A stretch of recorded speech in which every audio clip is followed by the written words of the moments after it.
Hello friends, warm welcome to this video. How to change your cursor. Ever found yourself staring at your computer screen, thinking, I wish my cursor was a bit more me? Well, you're in luck because in this video, we're diving into the world of cursor customization. Windows lets you choose from a range of stock cursor sizes, colors, and schemes. Without further ado, let's jump into the exciting world of cursor customization. Click in the Windows search bar at the bottom left and type Mouse Settings. Click on the Mouse Settings from the search result to open it. At the top right, click on the additional mouse options.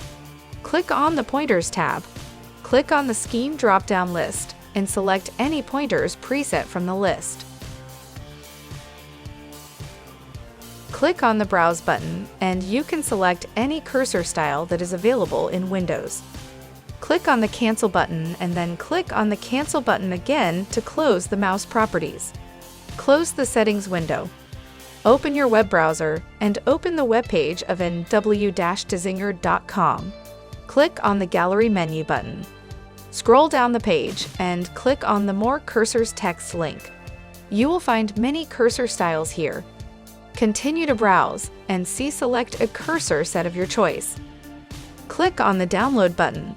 Select a location to save the cursor template and click on the Save button. Open the downloaded cursor zip file and extract or unzip it. Double-click on the cursor folder and you will find cursor files here. Open Mouse Settings and close the web browser. Click on the additional mouse options. Click on the Pointers tab and then click on the Browse button. Go to the downloaded cursor file location. Select a cursor file and click on the Open button. Click on the Apply button and see our cursor has been changed. Please do not forget to like this video. Make sure to subscribe to this channel for more upcoming tech support videos. Thank you for watching this video.